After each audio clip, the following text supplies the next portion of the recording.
Hello, my name's Shauna Winram, and welcome to the first episode of The Gentle Thread.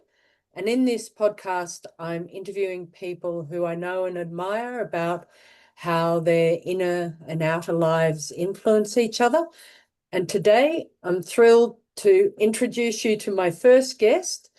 This is Dr. David Russell, who is a psychologist in private practice in Sydney and the Blue Mountains. David was also Associate Professor at Western Sydney University, where he was instrumental in running several courses, such as the Masters of Social Ecology and the Masters in Analytical Psychology. And it was this later course where I met David over 20 years ago when he was my teacher. So, David, I'm really thrilled you're joining us today. It's a pleasure, Shauna, a real pleasure. Okay, great. Well, look, I think perhaps we'll start at the beginning and see how we go. So, a bit of background into you. You were born in Albury, which is in country New South Wales. Yes, on the border, on the Murray River. Great. Well, look, do you want to tell us a bit about those early years? It was a very simple growing up, Shauna. Um, Simple family life in the 50s, late 40s, 50s. And we had a house. I lived on the back veranda, as was a tradition for young boys. It was very cold in winter and very hot in the summer. We had an outside toilet. Our laundry didn't have washing machine. It was pretty primitive, a copper and a wringer. I can remember my mother working very hard to maintain the laundry and complaining about the outside toilet because, again, it was freezing in Albury in winter. So that was the nature of growing up. I didn't like my school much. I can't remember being excited to go to school. Um, we were a Catholic family, and my mother was very devout. She would try to go to Mass every morning, ride the bike down, um, summer and winter, to St. Pat's Church. And when I was old enough, I became an altar boy, which seemed a natural thing to do. And I liked that. It meant that I had to go to Mass twice a week, myself at least, to be an altar boy. I had to learn the liturgy, the Latin. It was the Latin Mass. I had to learn my Latin responses, which I could do. The only other thing I remember that was positive about Albury was the Boy Scouts Friday night. That was freedom.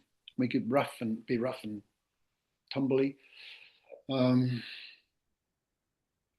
High school was pretty miserable. I kept being told to drop the complicated subjects. I had to drop Latin, I had to drop physics, drop chemistry, and do the minimum, which I managed to do, but without any pleasure. I was taught by the Christian Brothers, and I felt they were very cruel. They used the strap a hell of a lot.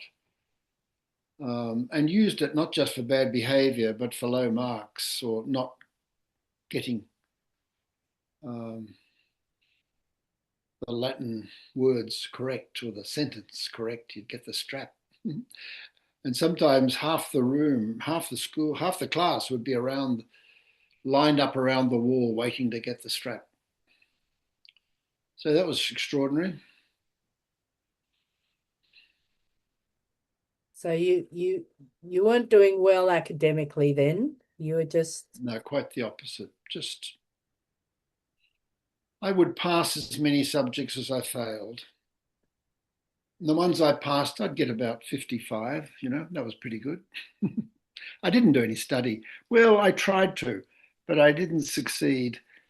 I tried to learn this and that and applied myself, but I was daydreaming rather than studying. I couldn't focus my attention on the work. I'd wander off into a daydream, drop of a hat. What do you remember? Do you know where your mind was? I was like lots of little boys, war games in my head. That's about all. And I can remember wanting to be, I mean, my mother's devotion was something that I caught on to. I admired her devotion, and so I became devout myself. So at a fairly early stage, I thought I'd want to, I liked being an altar boy. Maybe I'd like to do something like that, but nothing specific. Um, So you didn't, at that early age, you didn't have the idea of becoming a monk or a priest, or was it? Only as a possibility, not a big ambition, but a possibility was always there in that Catholic tribal tradition. Lots of people were brothers, nuns, priests. It was a common vocation, as we used to call it. Was that was a desire that may have started then to play a role of priest or monk? Was that because it was kind of a powerful position in that community, or was it the spiritual, or those two things Both, mixed? both. It had status, not to deny that. It had a clear role. You could see what people did as whatever, as teachers, priests, monks. They were held up. The saints were held up as models as well. So you could imagine yourself being like a saint. There were popular saints too, both for girls and for boys, that the brothers and nuns would propagate, model yourself on this sort of person. Yeah, so it was out there as both an aspiration and something to do in society, having a place, a meaningful place in the world. Yeah. It seems a real sort of conflict where you have these brothers who are being very brutal, and seem to be people not to aspire to, and yet you also have these roles, A that big contradiction, Shauna. I didn't see it at the time, but in latter years, I could say to myself, that cannot last. That contradiction is just so great. It's got to implode. Yeah. And it did. Yeah.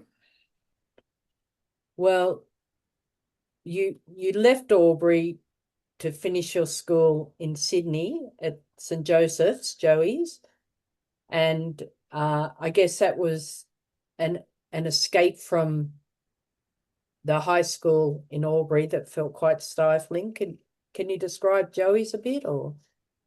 Yeah, it was a last resort. I think my mother, in desperation, I just finished what was then the intermediate equivalent to year 10 and had not done well.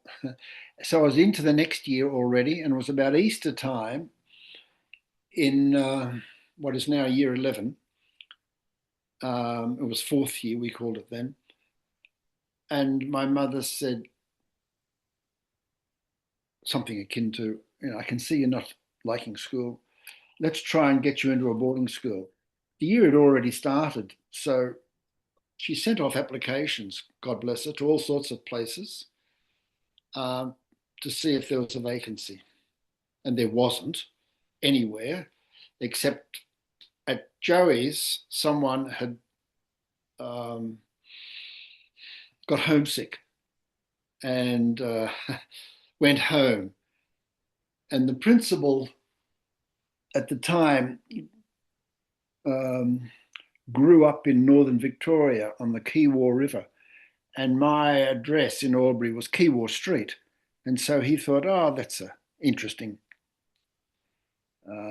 conjunction. And so I found a place because someone had got homesick in Joey's. The year had already commenced, so I rushed down to Sydney, bought the uniform. Mum and I bought the uniform and the hat and everything else and name tags, and I was off into boarding school. And how did you find it there? I liked it from the first moment I got there. I liked the routine. I liked the bell going off, whatever it was, 6 o'clock in the morning, and lights out at whatever it was, 9:30 at night, and big dormitory of boys. I think there are 60 all in the one dormitory. Um, and they sort of welcomed me. Oh, this is your bed, sleep here. And then he said, well, we play sports here. So what do you want to do? This time of the year, you can either take up rowing or running. And I thought, oh, I'll try running. Athletics. Couldn't see myself rowing. Um, and I was a duck to water to running. I loved it. And I loved the, we'd do it 4 days a week after school. We'd go to the Oval. And I was good at it. Middle distance running, half mile and the mile. And so it became almost an obsession. It was what I would dream about then. I had fantasies of being a good runner. I read magazines in the library of sports magazines, running, weightlifting, being stronger, diet, all those things. Anything to do with being a better runner, I read about. So I didn't read much of Pride and Prejudice or anything else. So, and you're still an average student then, and Oh, very average. I was in the C class. There were only three. There was A, B, and C. So in the C class, we had other kids like myself, not destined to have a future in any intellectual way, any professional way. Farmers' boys, usually, or publicans' sons, lots of publican sons, SP bookmakers' sons. Um, and so I felt there was no pressure there in the C class. In the B class, they did maths, higher maths and higher English and languages.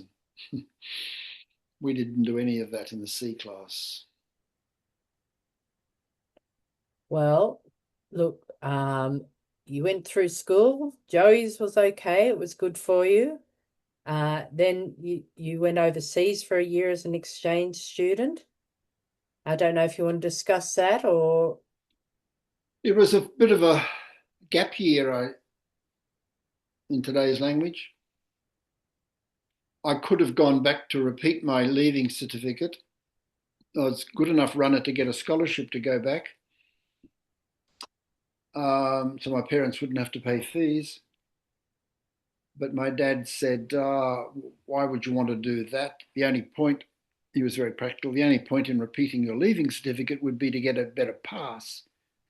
Well, I couldn't see myself getting a better pass by repeating a year.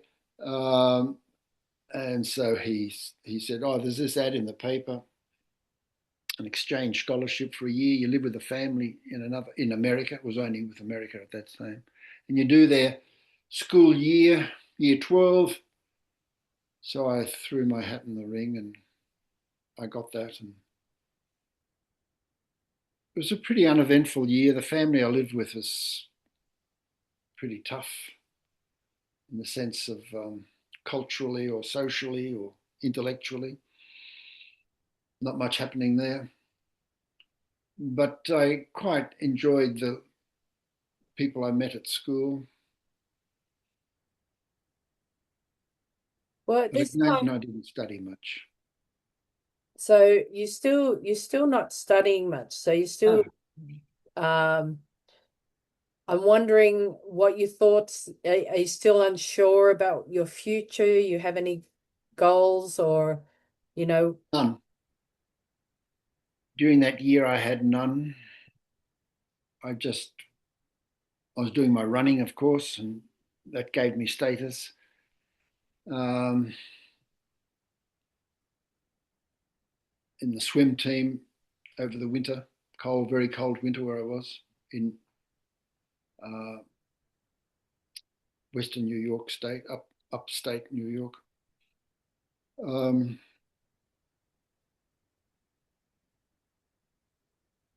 but then when that year finished, I was in a bit of a dilemma as to what to do coming back to Australia, whether to go to uni and do whatever, commerce, was what my father was a public accountant. Commerce, he reckoned was pretty straightforward. He reckoned I could manage. But the prospect of doing that wasn't exciting. So then I started thinking more seriously about what would I like to do. So I started reading. I read a few novels at that stage. I remember reading Great Expectations and another Dickens novel. And then I read Thomas Merton, his first book, Seven Story Mountains, I think, about his finding his way into a monastery. And that impressed me. So then I started, this is 1960, second half. I'm looking around for what I might like to do if I became a monk, or the religious life, as it was generally called. So I looked for this and that. I couldn't see myself going into the more intellectual orders like the Dominicans or the Franciscans or the Jesuits. And I didn't want to be a teacher. So I didn't want to be a brother teacher. So there was a group called the St. John of God Brothers who were in the world of psychiatric medicine. They had private hospitals and a couple of homes, boys' homes for disadvantaged, retarded boys, as they called them then. And so I inquired there and got accepted. So 1961, I joined the St. John of God Brothers, priests' brothers. They were a Spanish order from the 1500s. John of God was a bloke who started a hospital in Granada in Spain, and it then spread to throughout Catholic Europe. Um, so that looked pretty interesting to me. I thought I could do psych nursing. I could manage that because that was the training uh, that was given to everyone, psych nursing.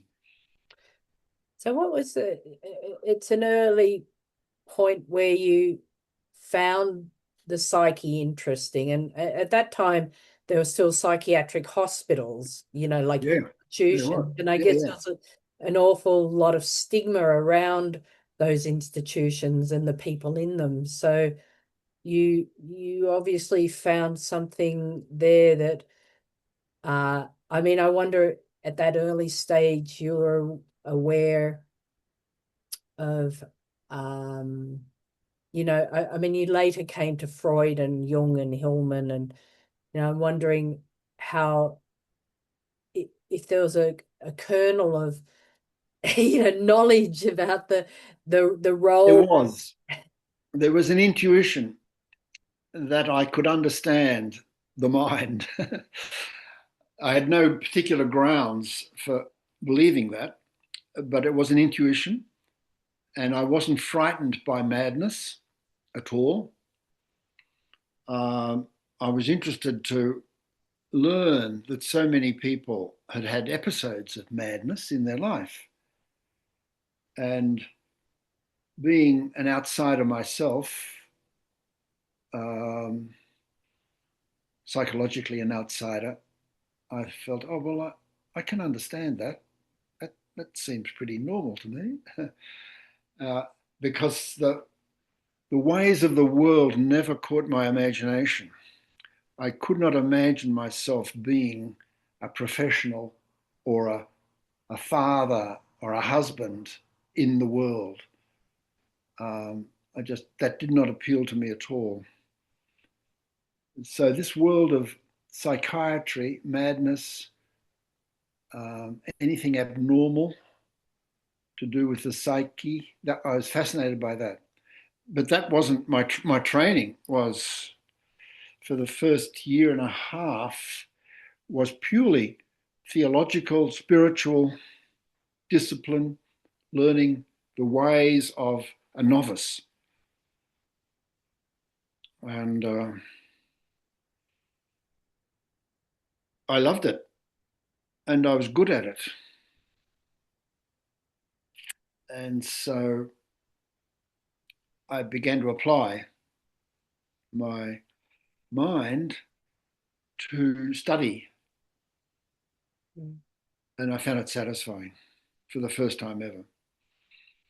So you were internal and reflective, and normally it's sort of, I don't know if this is right, but often it's trauma that brings us into that reflective space at a young age, or do you think it's just part of adolescence where often people experience the inner life, and it seems as though this inner life had a pull for you from an early age, and then when you started training as a novice in a spiritual container, that gave you an excuse to really put all your energy into that internal life, which It did, Shauna, precisely that. I'm wondering how you think, what you think, if there are causes you can point at that meant you were introverted in that way, and because not everyone is, a lot of No, people go I along was. and I was very introvert. I was a daydreamer. Um, all during my school, I'd be daydreaming, not listening to what was going on. Or I was a bit dyslexic too, so I didn't. I found reading really difficult. Spelling, I still find difficult. So I didn't see myself being a success. Therefore, I had to see myself being something else. What was my big question mark? So, um, so you stumbled across it, like being in a spiritual container where you're trained to be internal, and you're also working with people who have experienced madness, and yep, so it seems like you came across a very rich way to flourish. I felt at home for the first time. Yeah, intellectually and socially, and with the sense of purpose. Those things came together for the first time as a whatever, a 19-year-old, 18, 19-year-old. Yeah. So that, I'd no sooner taken my first vows of poverty, chastity, and obedience. Hospitality was the fourth vow. And my superior, my novice master, said, would you like to study in Rome? And which implied I have to learn at least another one language, if not two or three. Um, and I jumped at it without any hesitation. So I can remember having my 21st no birthday, but the boss person in Rome bought me a can of Coke to celebrate my 21st birthday. I remember that. And I loved it.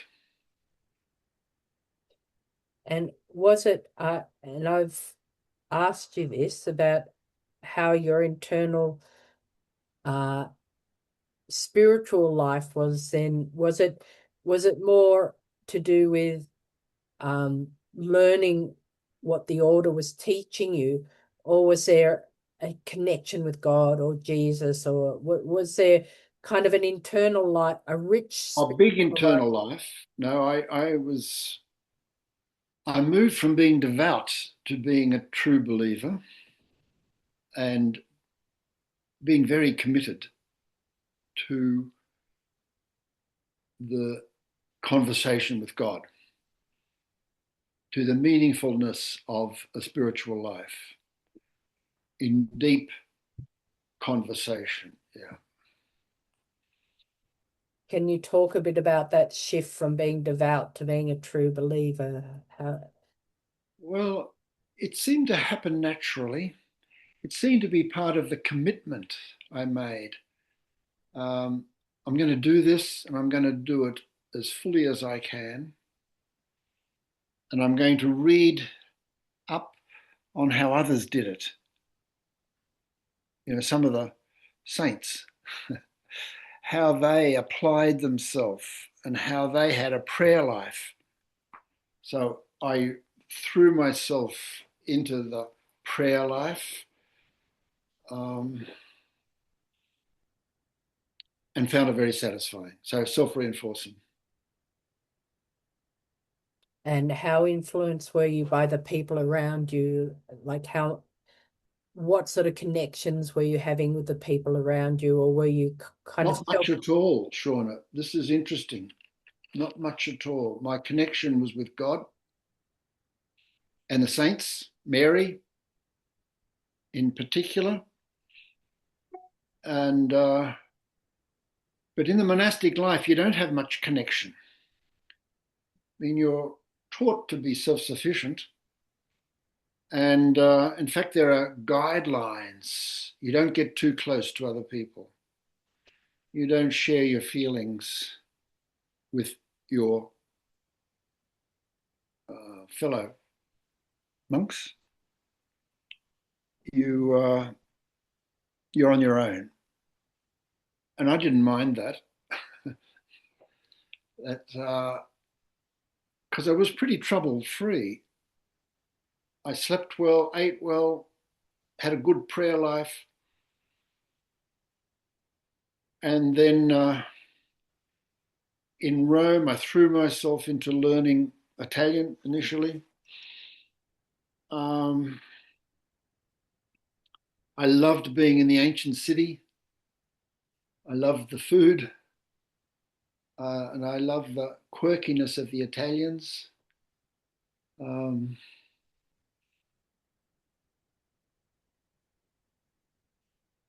as I saw them, so different to the Anglo-Irish people I was used to. And then it so happened that, I guess almost by chance too, that this in Rome, they were starting up an international college for the John of Gods from all around the world.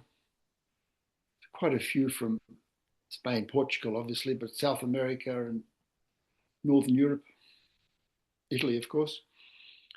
So this international college, I was there for the first year of it, and it didn't really have an academic program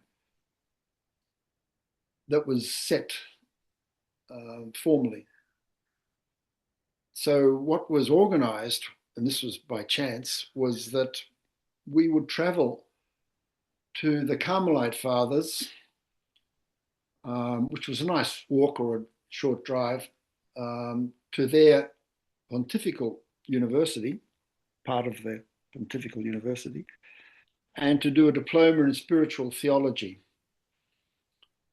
And So I threw myself into that.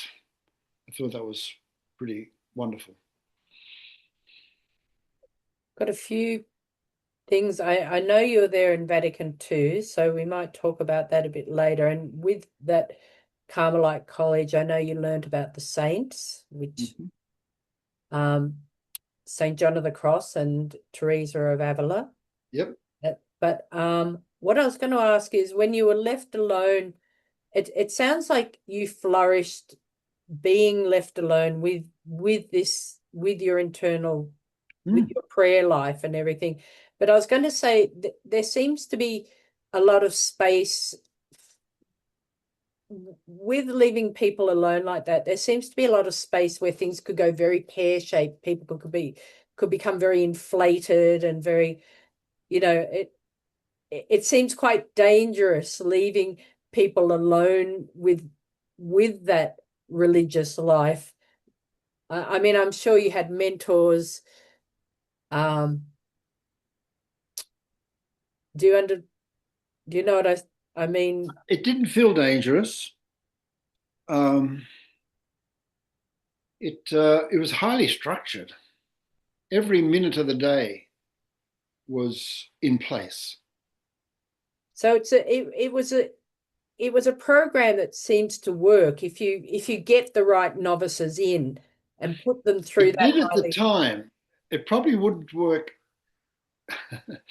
By the time I left, it probably wasn't working, but it was of the time and probably up to that time, because it was a long tradition, since 1550 or something, for this particular group. Um, it it held together because there was a cultural um, there were cultural forces, and you felt you were doing God's work. I did, and you felt there was thus real purpose, and that, I mean, in Rome, I was just a student, and the only we had to keep the place in order, so we had to clean um, but we played a bit of sport, played soccer, and so on. It There was an identity you got from being part of the tradition as well as the actual institution you're in. And the liturgy, we were at mass every morning, and we had to sing our psalms in Latin, 4 or 5 times a day. You were busy, and then you studied. And I studied, for as long as I could of an evening as well, until I was so tired I had to go to sleep. But I was full on. So, in a way, it was a healthy life within the context of the time and the culture. And in Rome, you felt like you're at the center of the universe, of the old Catholic universe anyway. So what do you think? You said that sort of program for novices seemed to work when you went through it. And why do you think it stopped working by the time? Well, the world changed. No longer was it a self contained community. And it changed partly because it had to change. Like, you can't live in a cocoon successfully all your life. It's got to break open. And the world changed very rapidly in the 60s. And you could sense it. I mean, we didn't read newspapers. We could watch the news on television. That was the only access to the world we had, um, for 15 minutes each evening. And you knew just from the news items on the telly that big stuff was happening in the world. And then you alluded to the Second Vatican Council. That did the same for the church.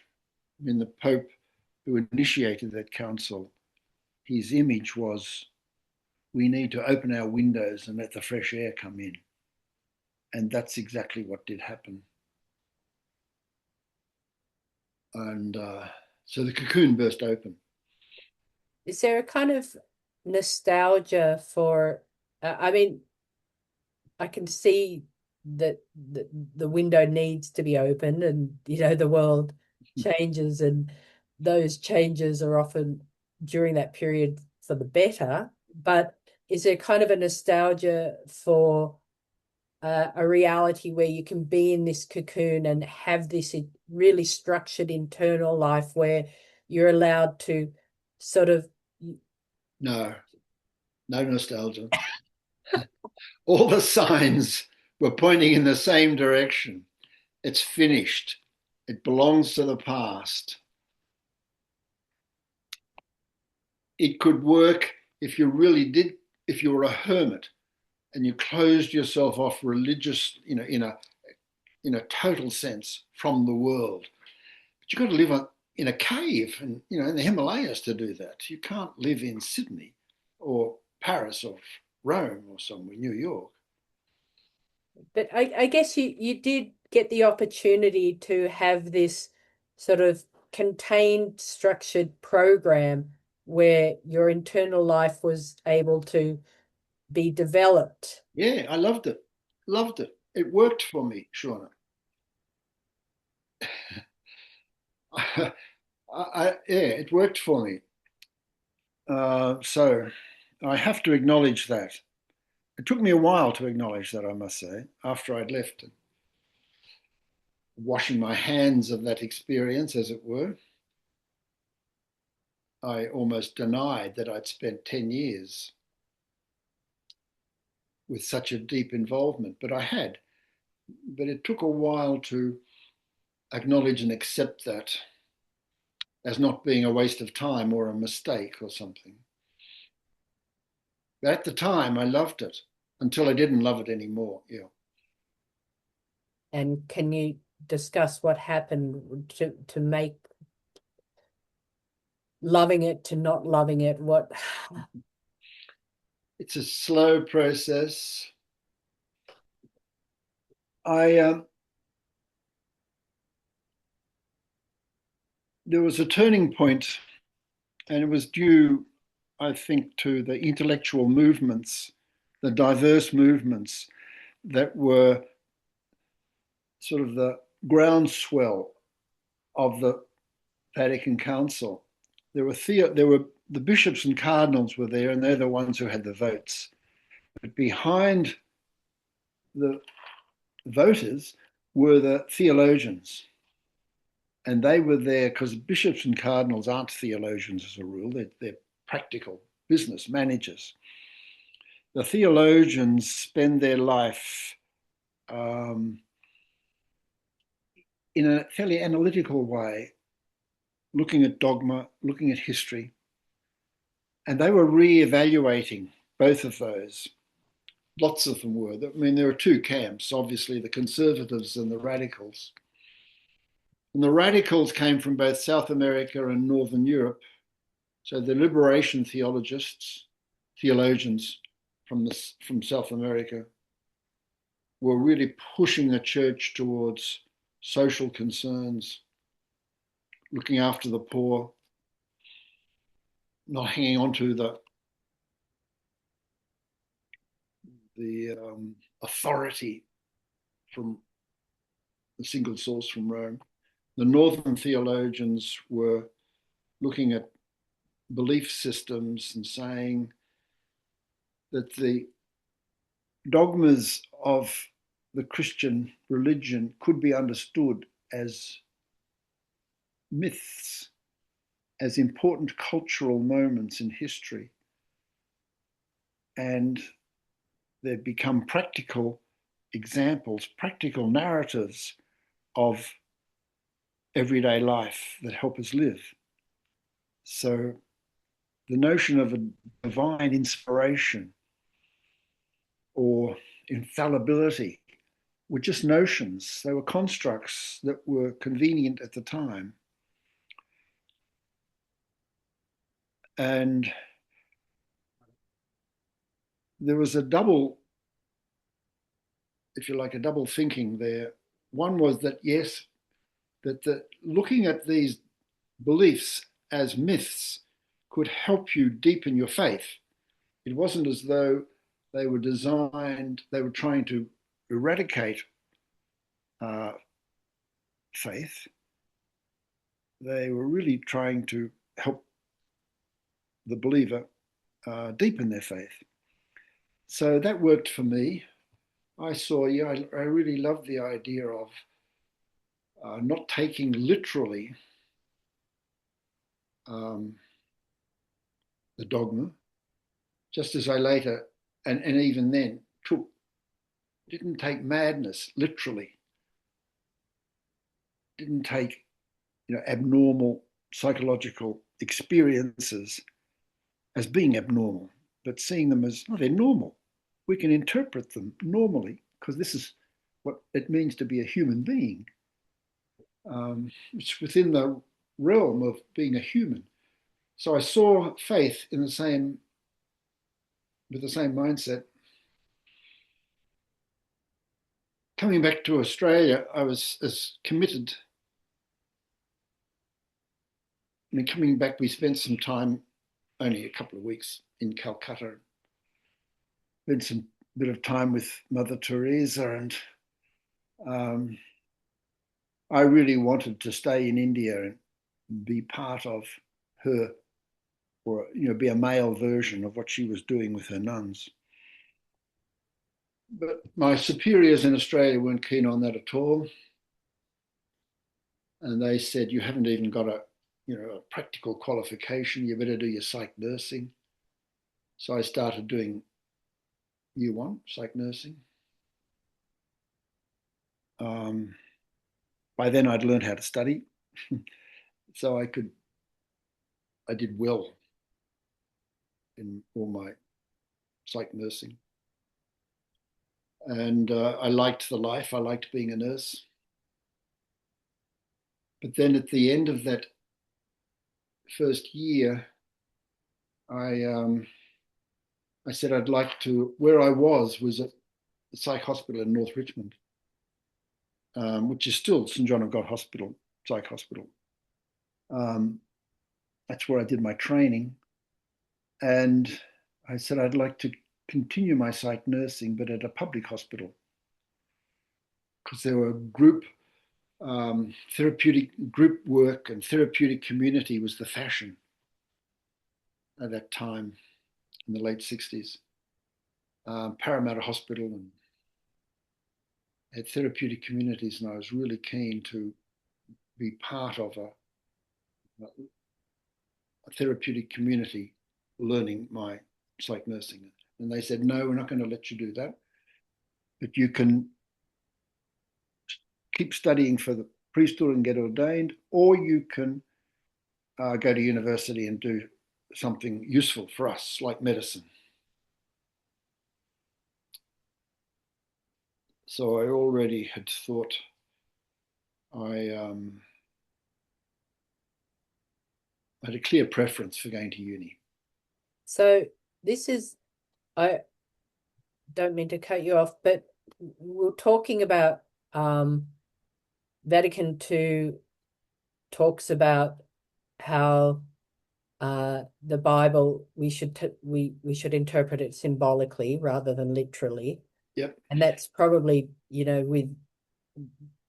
with how we understand science, it's a bit that was the take the church approached, and that somehow has come into your thinking and transformed the way you approach your religious life and your faith. And you I know you're talking now about externally what you're moving away from the order and how that move away from the order happened. I'm wondering, hand in hand, how did that move? what's going on with your faith at this time? So you're because you're moving you're telling me the story now, which is how you moved away from the order externally when you which we want to know, but also what's happening internally for you in terms of breaking away from the church. And Well, it's interesting. My inner life was flourishing, and so my attending to the works of the writings of Teresa, of Avila, and John of the Cross was really nourishment for me. And I wanted to be like them, like Teresa or John of the Cross.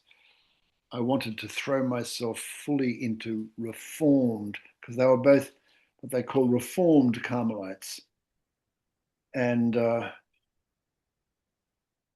it's back to a small community, back to deep conversation with God, um, more solitude. Um, so that side of me was being nourished. The other side, the church, I was less and less interested in. so, and The this was when you came bureaucracy, back from Rome? yeah, and in Rome, Yep. I saw the hypocrisy of the church over 2,000 years. Um, Can you explain that? What the wealth, the it adapted to the times, whatever they were. It supported slavery in its time, and it was very self-serving. It was a social. It became a social way of life, a very culturally determined institution. So it lost its sense of inner vitality, I reckoned, except for exceptions, individuals who were trying to reform things here, there, and everywhere, and trying to live a fully dedicated life themselves. So I kept the inner life um, well nourished, but the outer life, the church life, and I guess the institution too, like the tradition of the John of God's, I was thinking, I could uh, give or take on that one. That the inner life was what was most important, and that sustained me. I mean, when I started going to uni, I was still very much dependent on my inner life. so the inner life is being sustained by the example of the mystics It in a way. was, it was, yes, it was, Shauna.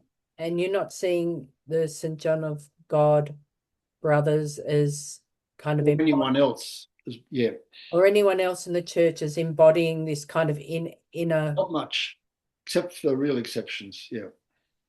Okay, and were they people in your life, that those No, examples, or were they? no, they were figures of my imagination, really. Historical figures, or I mean, I, I had several meetings with Mother Teresa, for example, and I could see her her generosity, and as her life story so well exhibits, but also her narrow-mindedness. She's a bit of a tyrant, a bit of an authoritarian fascist as well. Um, she probably had to be successful. So I could see this. A bit like the brothers you grew up with. That's right. mean, she would say, yeah, this, there were some beautiful things. She would say, here's this man dying. All I need to do is hold this man in my arms so that he dies knowing someone is holding him. I thought, yeah, that's beautiful. That's very good. But alongside that is um,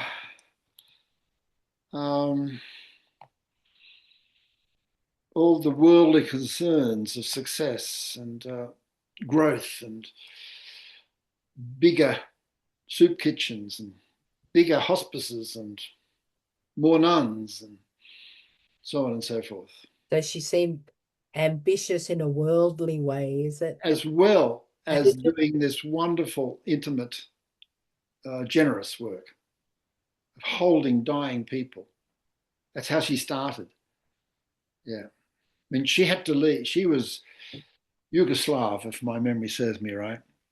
And she was in Calcutta as part of one of those very elite orders of nuns who taught the Anglo-Indian young women to fit into society. So it's like a private school. She was a nun, a teaching nun in a private school. And then Calcutta became a place of turmoil where the Hindus and the Muslims were clashing, and there was this separation into Pakistan, and people were dying on the streets. And so she said to herself, I can't be a teacher of a private girls' school. I need to help these people who are dying on the streets. And so that's how she started. She got permission from her archbishop to do exactly that. And it was the early stages of that I saw. Yeah. so your desires at that time were to I'm wondering if we can you've told me before that you wanted to be a saint, and I guess that's tied up there. There's a few things tied up in that, but there is the altruism of but there's also the kind of inflation of something that grandiose, that it Absolutely. seems like a young person's dream because Absolutely. Spot on, Shauna. Yep, that's exactly right. so And that keeps you, that inflation, that's probably the right word, does sustain you through thick and thin to keep going, to live a very confined life. I mean, as a student at uni, all I did was study, study, study, and I kept, you know, reading my psalms and going to mass and so on. But that sense of purpose, inflation has that quality, um, kept me going as well until it didn't. Yeah. okay, so something cracked. Something kind of cracked open, and this goal or purpose, at least within the container of the church, was no longer serving you. And was that, and I mean, it may have been a gradual process, or there was a point where you you saw through that, or you saw some other truth, or that truth no longer. Can you explain the point at which, you know, this There the was no church? point. There were many points. So it was gradually a deep recognition that this way of life has finished, generally and specifically for myself. It's unsustainable. And by that I mean it's it's problem prone. It creates its own problems. And sometimes those problems can be horrendous, as was revealed with child abuse subsequently. And at the time, I was there. I could almost sense on the cusp of there's something awfully wrong with this way of life. And if I pretend otherwise, then I'm going to be a victim of this as well, one way or another. I could sense that it was imploding. So is this the celibacy or the The kind of celibacy as well as the community life, like there was, the pretense of community life, um, the celibacy, the ambivalence about society. There was this sense that the devil lives in the world, that the humanism and secularism were the works of the devil. Um,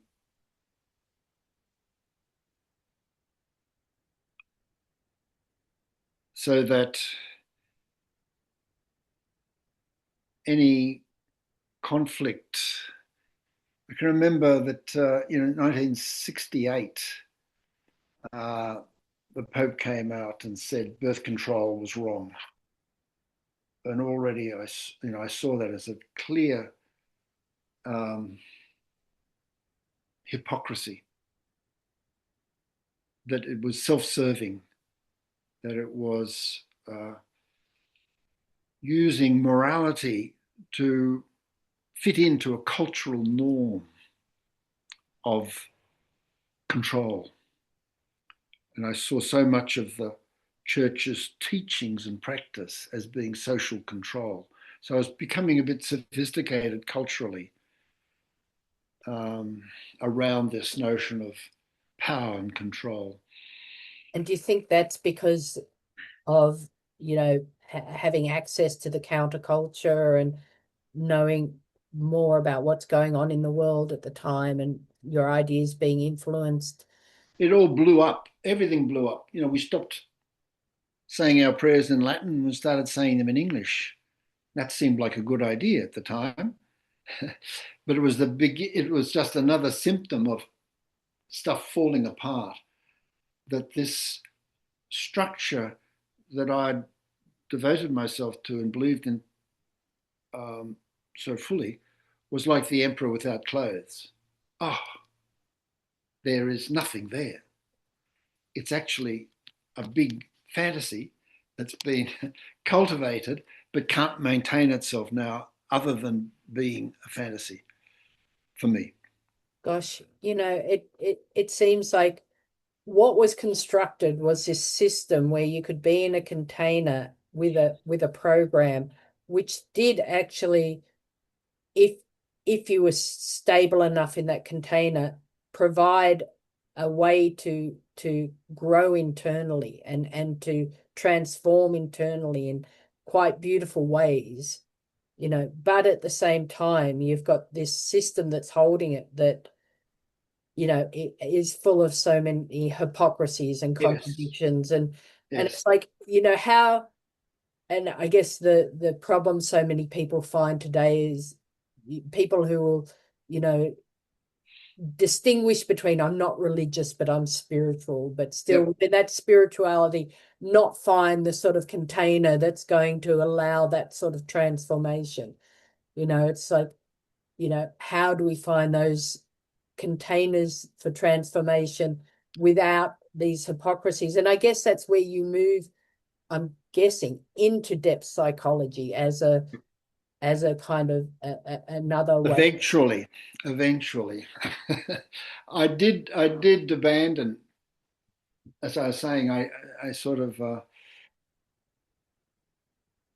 believed and acted as in my belief that everything I'd worked on, studied hard on, um, was past. I had to let it go. That I had to be part of the world, and I was studying science at the time, and psychology was my major, but I was very much in the world of science. I was doing a science degree, and um, there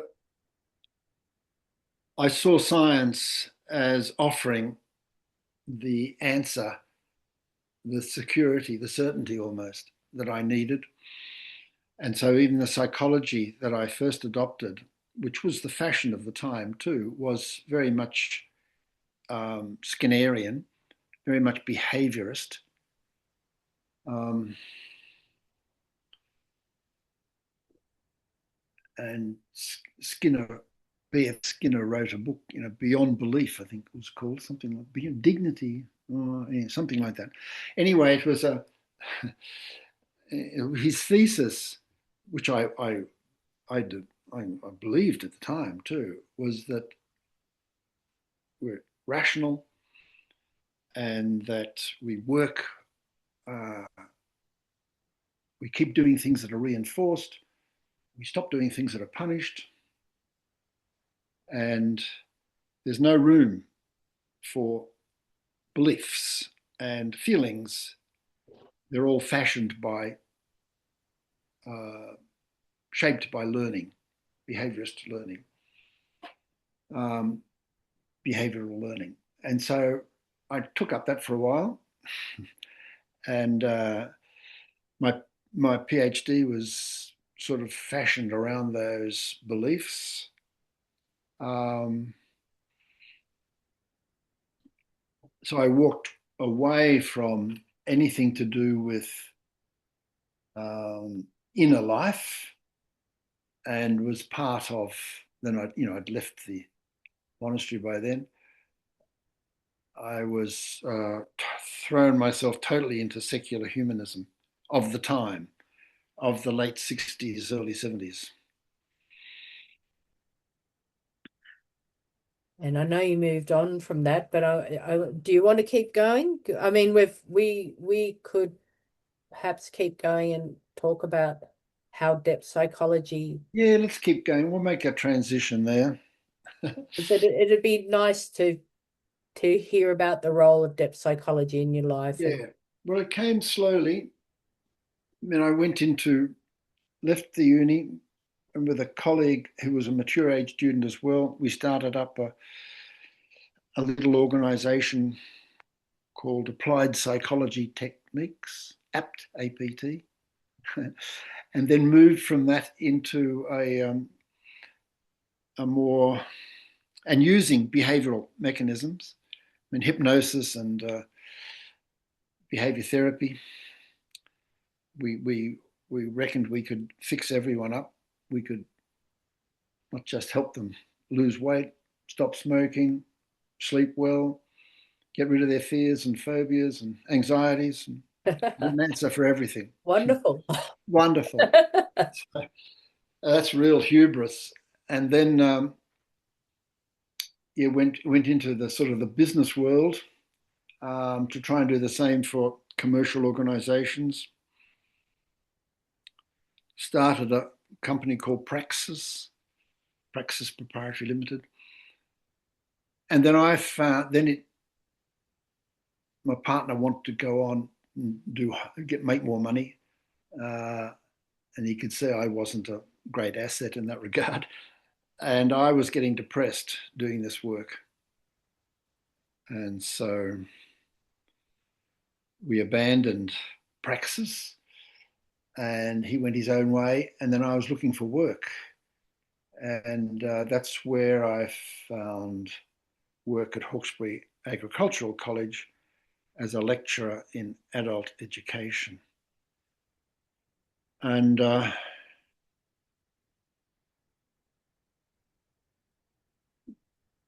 went there as a psychologist, but really as an adult educator. So I, I took no books with me. I can remember I had a little room in the Ag College, not a book in the room, a couple of posters on the wall. Um, so I wanted to really start from scratch, and uh, so I let go of a scientific mindset.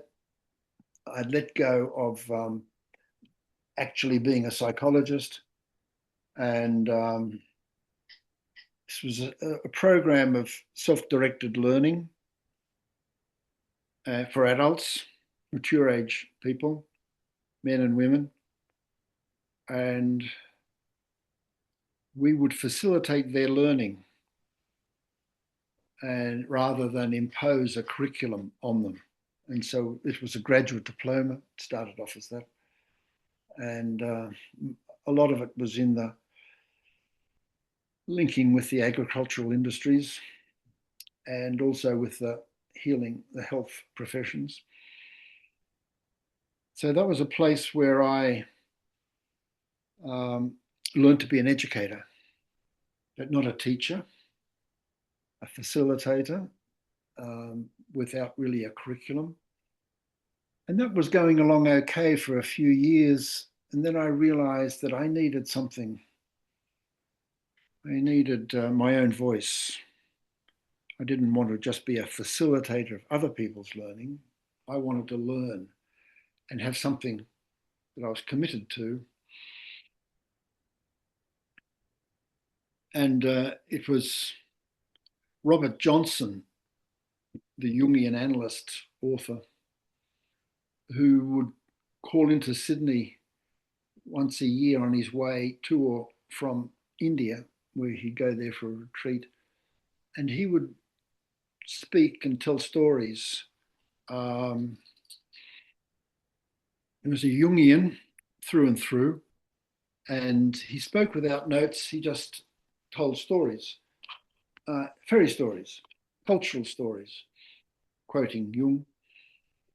And I thought to myself, oh, I could do something like that for myself. I could tell stories and I could use stories to work out a personal philosophy for myself that might be of use to other people. And that's how then I started doing that and did more and more of it, then started reading all of James Hillman, all of Robert Johnson I read, then all of James Hillman, and then started reading bits of Jung. But I found Jung too higgledy-piggledy, too literally here, there, and everywhere. And he's like he has an intensity that's like a steamroller. You follow him because he's got this steamrolling quality, whereas Hillman entertains, James Hillman. And Robert Johnson did it to a degree too, but Hillman in particular, he would use the imagination and encourage you to think your own thoughts. And I thought, he's my man. So in terms of a model, James Hillman was the one that influenced me most. And so you said you would, I mean, Hillman is an archetypal depth psychologist, Jungian, but you said you would use stories to understand your own story. And I know Yes, that's right. I've been in courses with you, so I remember vividly when you would tell us myths, Psyche and Eros and other myths you'd speak to the class. But I'm wondering what stories in particular or what myths have you told yourself and that resonate with your own life journey or make sense of your own life journey, or what are really specific myths that help you make sense of life or the inner world, or you know Almost all of them, but some meant that in the Grimm's Brothers collection, the handless maiden, who has her father chops off her hands and she has to make her way in the world. That's a very important story. Eros and Psyche, because of the interaction of a human and the divine, a love affair between human Psyche and the divine Eros. So I began to then see all those stories as being a form of communication between us humans and our longing to be a bit more than human, longing to have some sort of connection to something bigger than ourselves. And I saw that was the function of dogma in the church, and it's the function of myths and cultural stories today. A dynamic communication between the mundane, the banal, and something that is drawing us out of ourselves to something a bit bigger. That's called the divine. How do we understand? I was going to ask, the soul's journey as opposed to the ego, but you use the word divine, which is, such a, I know, such a loaded term, but Absolutely. how do we understand, whether it's this self, soul, divine, how do we understand the sort of intelligence of that in our lives? Or is it too literal to even want to pin that down? Well, yeah, pinning it down is a bit too literal, but a conversation. At the moment, I'm struggling with an imaginary conversation between Carl Jung, who died in 1960 or something, and Teresa of Avila, who died in 1580. I'm constructing this conversation between the two of them. He comes to meet her in her convent in Spain. And he's sort of jealous of her commitment and her solitude and her total devotion. And she's sort of fascinated by him and his notion of archetypes and especially the shadow. Because for her, the devil is real, whereas for Jung, he's gone all abstract. They're archetypes now. The shadow, like there's not much imagery to do with the shadow, whereas she's got devils and serpents, and she wants to know, how does it work for you when you don't have a conversation with the divine? You just have these abstract concepts. So this is the conversation I'm working on as a way of keeping the two themes alive in my life and generally speaking too. So Jung can't use the word divine, but he almost does. His notion of soul, like, is akin. His unconscious becomes the divine. Whereas Teresa, who had never even learnt Latin, she talks about a garden and the watering of the garden. Very clear, vivid imagery as being grades of prayer. And Jung's fascinated by that, but also can't let go of his steamrolling intensity of high energy and wanting to understand. So in a way there you've said Jung is talking um Jung is talking about archetypes whereas Teresa is talking about the devil quite literally. But at Yes. the same time, you're saying Teresa is using this symbolism in a really, whereas Jung is being quite literal in wanting to understand the Yeah. truth. Whilst he's using archetypes in a symbolic way and not being literal. Do, do you understand that? Yep. So uh it seems that Teresa she she's being literal. There's a devil, but she's being symbolic in what the spiritual life is about. And symbolic, and more than that. I, I mean, she would say, for example, that the devil is here to lead you away from this life of prayer to a life of the worldly goods, or, the ways of the world. And so the devil has a function. And she's saying the devil will be with you no matter where you go, in the convent or out of the convent. The devil is present because he has that job to do, to tempt you. Whereas Jung, so in a sense, she's both literal and symbolic. It's a very dynamic use of language and imagery.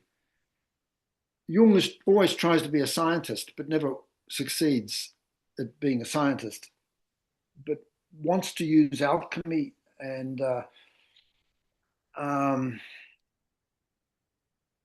indigenous traditions from around the world to validate his inner life. So he's looking out there for validation, whereas she is content to say it as her lived experience. I think Jung, and this comes into the towards the end of my dialogue between the two of them. Jung says, I've got to get away from the world. I'm going to build a tower, and I'm not going to let anyone in there. I'm going to not have electricity. I mean, she doesn't know about electricity, but I'm not going to. I'm going to be I'm going to force myself to live in solitude. Because I want to achieve what you achieve, and I can only do it by isolating myself from the world, as he did in his latter years. He lived in his tower, he cooked his own food, he carved things out of stone, painted his mandalas, That's a kind of I think Nietzsche talks about that, whether you're up in the mountaintop or whether you're in the marketplace. Is Yeah, it, like, can you might be able to be calm when you're up in the mountaintop in solitude, but can you maintain that equanimity in the world? I think that's right. it's kind of a spiritual question, isn't it? Yep, it's an open-ended question. Yep. But I guess with Jung, he doesn't take the devil literally. It is the shadow. So it's really parts of yourself, both positive and negative parts of yourself that that where I, I guess This is, yeah, it's impoverished. I mean, the shadow is not as exciting as the devil. The devil can do stuff in your life. The shadow is like a presence that you've got to be intellectual about.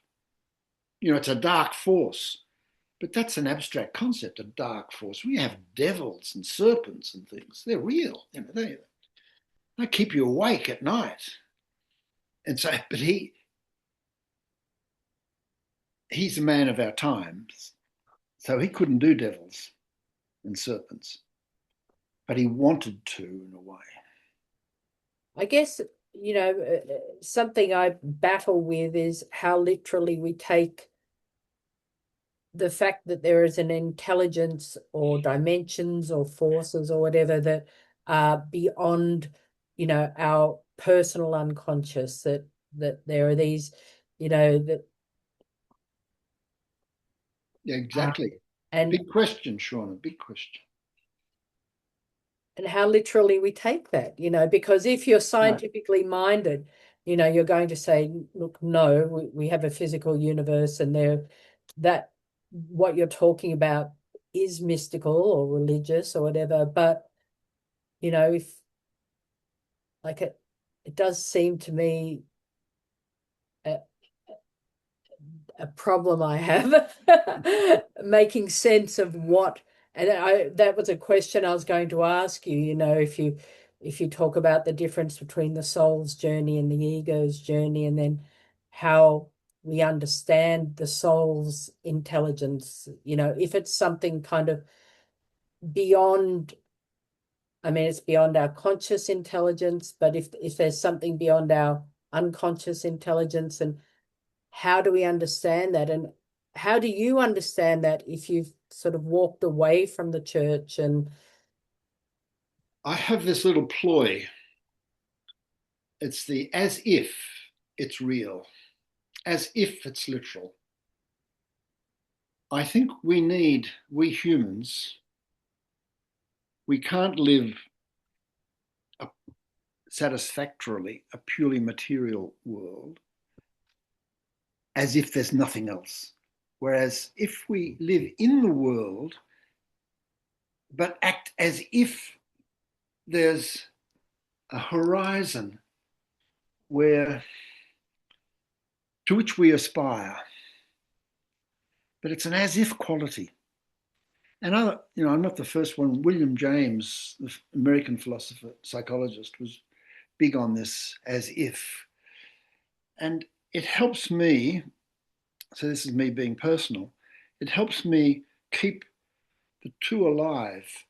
On the one hand, a scientific mindset of materialist, humanist, secular thinker, behavior, believer. And on the other hand, open to magic, mysticism, the unknown, the unknowable. But I relate to the unknowable as if it was knowable. I mean, and Jung used the word personification. He would sort of create a character that he could talk to that somehow made it real, sort of. So that sort of quality, or as if quality, I find is as good as I can come up with, and it works for me. It's like the chemical mercury, quicksilver. You sort of hold it, it's beautiful, and then it breaks up into 1,000 parts when you try and do something with it. But it enables me to live that dynamic quality of not being stuck in a bed of concrete, like which materialism is like, or going with the fairies, with trusting fantasy. But I can live as if we humans are the most beautiful things in the world, which I know, practically we're not. Or consciousness as being the greatest gift. No, to my mind, it's a two-edged sword. It punishes as much as it gives joy. we use our imagination, and we this as if, but we don't hold it too literally. No. But that's the as if part. But Yep. it seems like, again, that's a two-edged sword, because, we can madness or delusion or, conspiracy theories, or Yes, that's right. our grip on reality can be, if we're given the freedom to use the imagination in this way, we can move away from what are facts. But at the same time, this materialistic world doesn't contain enough for the experiential part of us. The Exactly. phenomenology is so much richer that Exactly. Yes. and so I guess knowing how to balance this two-sided reality is, that's, I guess that's the process of an inner life, is balancing those realities. And Yes. Yes, that says it quite well, by my reckoning.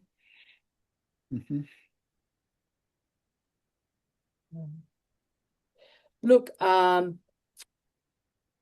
there some more things you'd like to discuss? Like, we could go on for forever. We could, but we'd start repeating ourselves too, I think. So I think we've done well. Okay. I think, yeah, Well, look, I'm glad we talked a bit about depth psychology, because I don't think we could interview you and not not have you discuss, you know, um, what this, when you give seminars and workshops, it is this inner life that you it is. explore. So it's, David, it's wonderful. Hold on, I'll stop recording and then I'll say goodbye. But Okay. thank you very much for joining us. It's been a pleasure, Shauna. Thank you very much.